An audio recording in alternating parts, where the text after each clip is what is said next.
ముందుగా మూర్తిత్రయ పాదపద్మాలకి నమస్సమాసం తెలియజేస్తూ గుణం సాయిబాబా మాస్టర్కి పదవి విరమణ శుభాకాంక్షలు తెలియజేస్తూ మాస్టర్తో పెద్దగా ముందులో పరిచయం లేకపోయినా ఈ టీచింగ్ ప్రొఫెషన్లోకి వచ్చాక మాత్రం మాస్టర్తో మంచి అనుబంధం ఏర్పడింది. వాటి పిల్లలు అందరూ చెప్పినట్టు మాస్టర్కి ఎప్పుడు కూడా తాపత్రయం విద్యార్థుల్ని ఎలా తీర్చిదిద్దాలి, వాళ్ళని తన దగ్గర చదివే ప్రతి విద్యార్థి కూడా మంచి ఉన్నత స్థితికి వెళ్ళాలి అన్న బలమైన కోరిక మాస్టర్లో ఉంటుంది. ఎప్పుడు ఆయనతో కలిసిన మాటల్లో ఫస్ట్ ఎప్పుడు కూడా ప్రభుత్వ విద్యా వ్యవస్థ గురించే మాట్లాడేవారు. ఎలాగా మనం చేయగాలి, మనకి ఈ తృప్తి ఉండలేదు, మేము విద్యార్థులు తెలిసినట్టున్నాం, మనం తీసుకున్న జీతానికి పూర్తి న్యాయం చేయలేకపోతున్నాం అని ఎప్పుడు కూడా ఆయన బాధని ప్రతి సందర్భంలోనూ కూడా అందరి దగ్గర ఎప్పుడు కలిసినా కూడా ఆయన అదే వ్యక్తపరిచేవారు.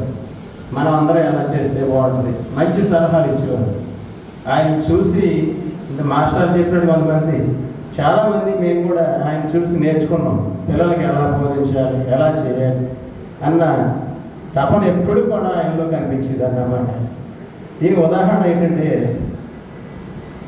నేను ఇక్కడ మెట్లపాలెం ప్రైవేట్గా కావాలన్న పాఠశాలలో పనిచేసే టైంలో మాస్టర్ నెంబర్ 1 పాఠశాలలో పనిచేసేవారు. బేతాళ స్వామి గుడి దగ్గర ఉన్న పాఠశాలలో ఆయన ఎప్పుడు కూడా కాన్వెంట్లకి మన ప్రభుత్వ విద్యా వ్యవస్థకి పోల్చడం, కాన్వెంట్లో చదివే పిల్లలు బాగా చదువుతున్నారంటారు, మన దగ్గర చదివే పిల్లలు సరిగ్గా చదవలేకపోతున్నారంటారు అని ఒకసారి ఆయన టెస్ట్ పెట్టారు. ఊళ్ళో ఉన్న అన్ని పాఠశాలలో ఉన్న పిల్లలందరికీ కూడా ఒక టెస్ట్ పెట్టారు. అందులో అన్ని పాఠశాలల నుంచి, కాన్వెంట్ల నుంచి కూడా, ప్రభుత్వ పాఠశాల నుంచి కాన్వెంట్ల నుంచి కూడా పిల్లలందరినీ పార్టిసిపేట్ చేసే వాళ్ళు అందరినీ పేర్లు ఇవ్వమని టెస్ట్ పెట్టారు. మేము కూడా మా పిల్లల్ని తీసుకుని ఆ టెస్ట్లో పార్టిసిపేట్ చేయడానికి కొంతమంది పిల్లల్ని తీసుకుని వెళ్ళాం. ఆయన చెప్పకుండా కొన్ని పదాలు డిక్టేషన్ వచ్చిన టీచర్స్ అందరితోటి చెప్పిస్తే ఆ కాంపిటీషన్లో ఆ నెంబర్ 1 పాఠశాలలో మాస్టర్ దగ్గర చదివిన పిల్లలు ఫస్ట్ వచ్చారు. కాన్వెంట్లో పిల్లలు ఎవరో రాలేదు, వాళ్ళందరూ వెనకాల ఉన్నారు. మాస్టర్ దగ్గర చదివిన పిల్లలు ఫస్ట్ వచ్చారు. మా స్కూల్లో చదివిన అబ్బాయి సెకండ్ వచ్చాడు.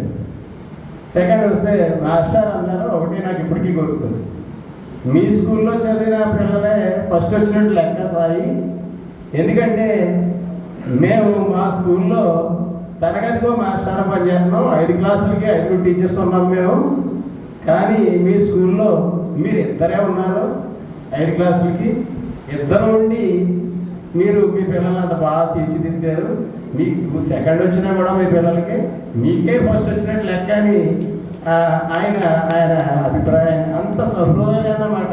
అసలు గర్వం ఉండదు మాస్టర్కి. ఇది ఇప్పటికీ నాకు గుర్తు ఆ సందర్భం. మాస్టర్కి అలా గర్వం ఉండదు, నా పిల్లలే ఫస్ట్ వచ్చారన్నది ఆయన తగ్గించుకొని మా పిల్లల కంటే మీ పిల్లలే ఫస్ట్ వచ్చినట్టు లెక్క అని ఆయన ఉదాహరణ చాటుకున్నారు. ఆయన సొంత ఖర్చుతో అప్పుడు వచ్చిన పిల్లలకి మంచి బహుమతులు అది అందజేయడం, అలాగా పిల్లల్ని బాగా ఎంకరేజ్ చేసేవారు అన్నమాట. మరి నాకు బాగా గుర్తుండిపోయిన విషయం ఇది. నిగర్వి, స్నేహశీలి, ఎప్పుడు మంచి సలహాలు, జీవితంలో ఎలా ఉండాలన్న సలహాలు ఇస్తారు. అలాగే వృత్తిపరంగా మనం ఎలాగా చేయాలన్నా కూడా ప్రతి విషయంలోనూ మంచి సలహాలు ఇవ్వడం. అలా మా చిన్న అమ్మాయి విషయంలో కూడా ఆయన దగ్గర ఇంగ్లీష్ క్లాస్కి వచ్చినప్పుడు మా చిన్న అమ్మాయిని చూసి ఇక్కడ చదివిస్తున్నామంటే వద్దు, కాకినాడలో జాయిన్ చేయని ఆయన పట్టుబట్టి మా చిన్న అమ్మాయిని మళ్ళీ కాకినాడలో జాయిన్ చేసేదాకా ఊడుకోలేదు.